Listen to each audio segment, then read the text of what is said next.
Ooh, putty. Alright, our next step is to go ahead and take a look at some of the cracks. And these aren't actually cracks, they're just gaps where the plastic doesn't quite meet the other plastic. Now the easy way to take care of this is with some white putty. It's a malleable substance that, when dry, becomes hard enough to sand.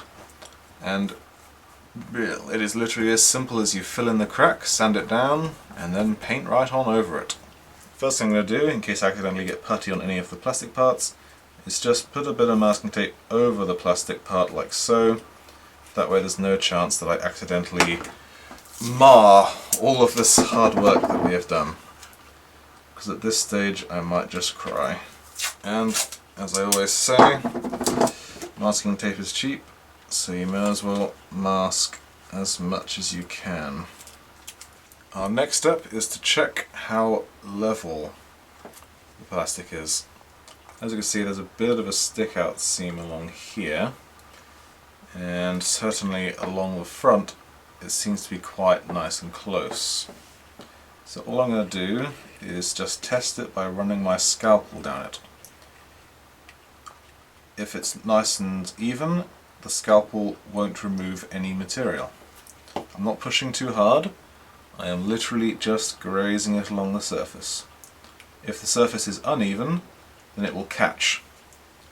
And you can either opt to remove the material with the scalpel if it's not too bad, or you may find that you have to bring in a file or take more of a scraping action like I was just doing there. I'm not worried too much about scraping off paint or primer because the entire thing is going to be painted anyway. With that done, now comes the fun part. Okay, that's all masked off and ready to be worked. So, the process is quite simple. Grab yourself some putty and a spatula. Then all we're going to do is nice and evenly smear on the putty. Get it into them cracks. And then just nice and evenly push it down. You don't want to lay it on too thick, but you don't want it to be too thin either. This stuff particularly tends to set quite quickly, so you may need to work quickly. With that done, we leave it to set, and when we come back it should be hard enough that we can just sand it down back to a nice smooth finish. It totally has not been 2 weeks. Disclaimer: I do not advise leaving masking tape on your models for 2 weeks. Masking tape has a tendency to adhere to things when you leave it on for too long. That said, let's get back on with this. When we left off, our white putty was drying, and considering it's been 2 weeks, it is now exceptionally dry. So there's absolutely no worries about it not being dry at all. So now we can just go ahead and sand this. I'm going to start off with some 320 paper. Just use my thumb and remove some of this overhang, because the main bit we're worried about is the actual joint. We don't want to disturb any of the putty in the joint. Where it's come over the edge slightly, we can just scrape that off. And we just take our sandpaper and just sand right across the seam.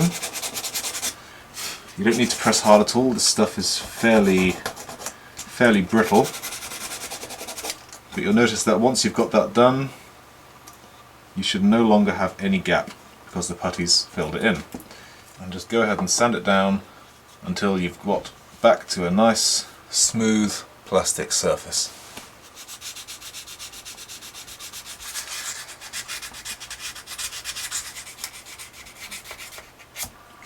With that all nicely cleaned up, the last thing we need to do is check for light leaks. As long as there aren't any light leaks, we can finish this off and be done with the nacelles and move on to the body, which is about time, I'm sure you'll agree. So, with the lights off, we now check the seams. I know the camera might be a little blurry, but looking at it in person, there's a little bit of light leak around... Oops. There's a tiny bit of light leak around the Bazaar collector that needs dealing with, but other than that, we are in the clear, which is quite good. But that'll do it for this very, very heavily overdue video, which is a nice mix of stuff I filmed 2 weeks ago, and this very brief stuff that I've put together now. Breathe. At some point, we'll deal with the light leaks around the bizarre bits, which will be the next video. But until then, I'm Raven, and that's all from the desk.